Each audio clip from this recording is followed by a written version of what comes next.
the CNN presidential debate. This debate is being produced by CNN and is coming to you live on CNN, CNN International, CNN.com, CNN Max, and CNN Espanol. This is a pivotal moment between President Joe Biden and former President Donald Trump in the rematch for the nation's highest office. Each will make his case to the American people with just over 4 months until Election Day. Good evening, I'm Dana Bash, anchor of CNN's Inside Politics and co-anchor of State of the Union. I'm Jake Tapper, anchor of CNN's The Lead and co-anchor of State of the Union. Dana and I will co-moderate this evening. Our job is to facilitate a debate between the two candidates tonight. Before we introduce them, I want to share the rules of the debate with the audience at home. When it's time for a candidate to speak, his microphone will be turned on and his opponent's microphone will be turned off. Should a candidate interrupt when his microphone is muted, he will be difficult to understand for viewers at home.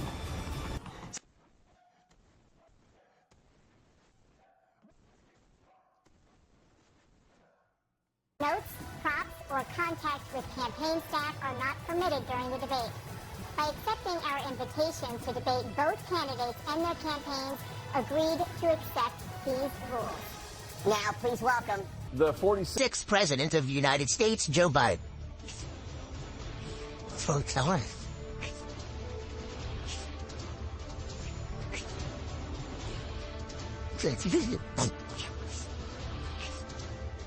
And please welcome the 45th President of the United States, Donald Trump.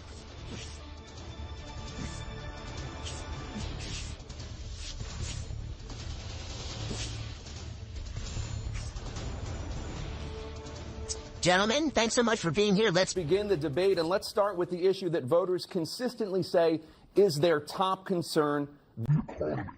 President Biden, inflation has slowed, but prices remain high. Since you took office, the price of essentials has increased. For example, a basket of groceries that cost $100 then now costs more than $120. And typical home prices have jumped more than 30%. What do you say to voters who feel they are worse off under your presidency than they were under President Trump? We got to take a look at what I was left when I became president. What Mr. Trump left me.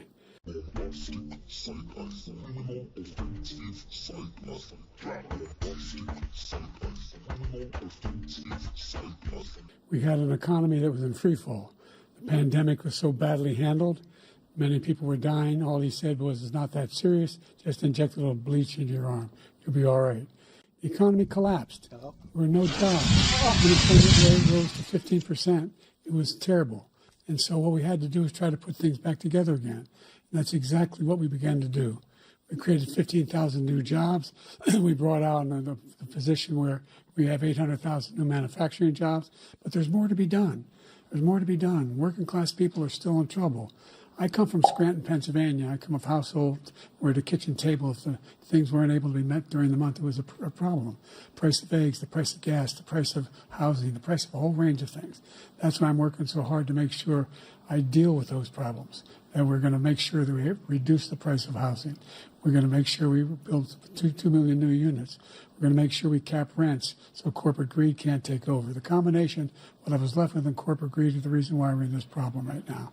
In addition to that, we're in a situation where if you had to take a look at all that was done in his administration, he didn't do much at all. By the time he left, things were in chaos. Literally chaos. And so we put things back together. We created, I said, those jobs. We make sure we had a situation where we brought down the price of prescription drugs, which is a major issue for many people, to $15 for an insulin shot as opposed to $400.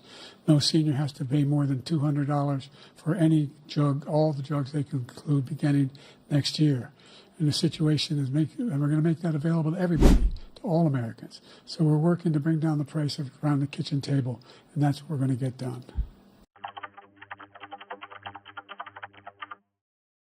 Thank you. President Trump? We have the greatest economy in the history of our country. We have never done so well. Everybody was amazed by it. Other countries were copying us. We got hit with COVID. And when we did, we spent the money necessary so we wouldn't end up in a Great Depression, the likes of which we had in 1929.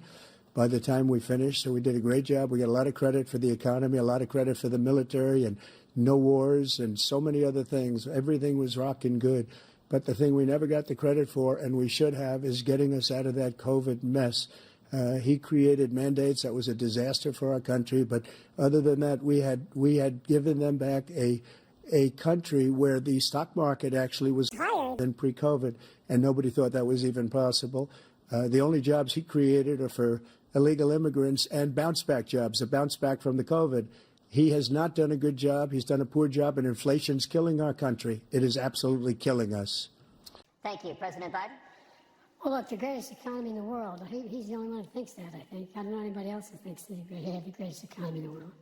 And, you know, the fact of the matter is that we find ourselves in a situation where his economy, he rewarded the wealthy. He had the largest tax cut in American history, $2 trillion. He raised a deficit larger than any president has in any one term. He's the only president other than Herbert Hoover who's lost more jobs than he had when he began, since Herbert Hoover. The idea that he did something that was significant. And the military, you know, when he was president, they were still killing people in Afghanistan. He didn't do anything about that. When he was president, we were still found ourselves in a position where you had a notion that we were this safe country.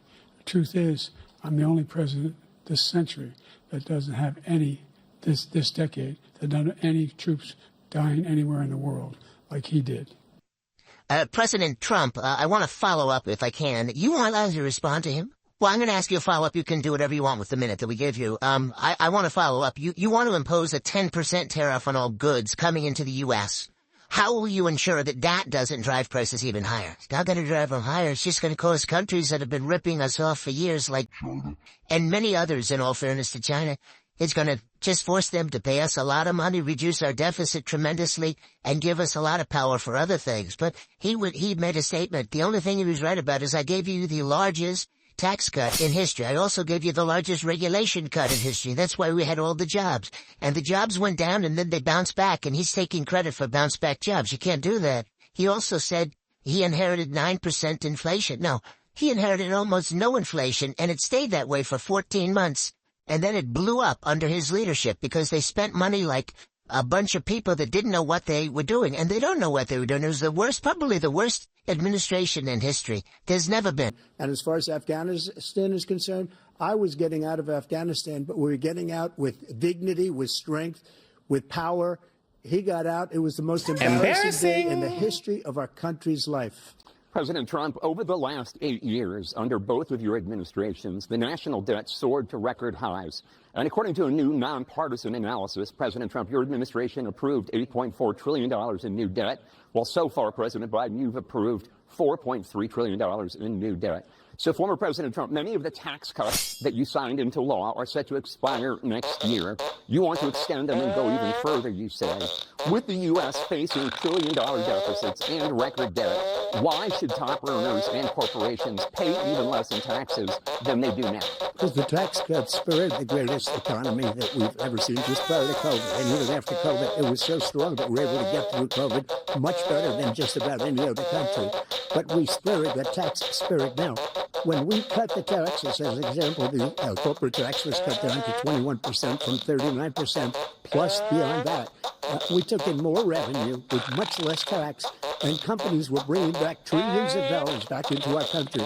The country was going like never before. And we were ready to start paying down debt. We were ready to start using the liquid gold right under our feet, the oil and gas right under our feet. We were going to have something that nobody else has had. We got hit with COVID. We did a lot to fix it. I gave him an unbelievable situation with all of the therapeutics and all of the things that we came up with.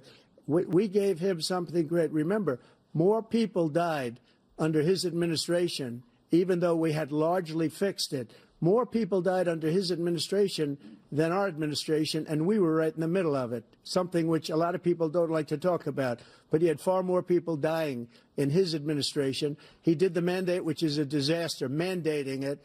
The vaccine went out. He did a mandate on the vaccine, which is the thing that people most objected to about the vaccine. And he did a very poor job, just a very poor job. And I will tell you, not only poor there, but throughout the entire world, we're no longer respected as a country. They don't respect our leadership. They don't respect the United States anymore. We're like a third world nation between weaponization of his election, trying to go after his political opponent, all of the things he's done. We've become like a third world nation, and it's a shame. That's a lot of the damage he's done to our country. And I'd love to ask him, and will, why he allowed millions of people to come in here from prisons, jails, and mental institutions to come into our country and destroy our country. President Trump, we will get to immigration later in this block. President Biden, I want to give you an opportunity to respond to this question about the national debt. He had the largest national debt of any president in a 4-year period, number one. Number two, that $2 trillion tax cut benefited the very wealthy. What I'm going to do is fix the tax system. For example, we have 1,000 trillionaires in America. Billionaires in America. And what's happening? They're in a situation where they, in fact, pay 8.2% in taxes. If they just paid 24%, 25%, either one of those numbers, they'd raise $500 billion, I should say, in a 10-year period. We'd be able to wipe out his debt. We'd be able to help make sure that all those things we need to do, child care, elder care, making sure that we continue to strengthen our health care system, making sure that we're able to make every single solitary person eligible for what I've been able to do with the COVID, with dealing with everything we have to do with, look, if we finally beat Medicare. Thank you, President Biden. President Trump? Well, he's right. He did beat Medicare. He beat it to death, and he's destroying Medicare because all of these people are coming in. They're putting them on Medicare. They're putting them on Social Security. They're going to destroy Social Security. This man is going to single-handedly destroy Social Security. These millions and millions of people coming in, they're trying to put them on Social Security. He will wipe out Social Security. He will wipe out Medicare. So he was right in the way he finished that sentence. And it's a shame. What's happened to our country in the last 4 years is not to be believed. Foreign countries, I'm friends with a lot of people, they cannot believe what happened to the United States of America. We're no longer respected. They don't like us. We give them everything they want, and they think we're stupid. They think we're very stupid people. What we're doing for other countries, and they do nothing for us. What this man has done is absolutely criminal.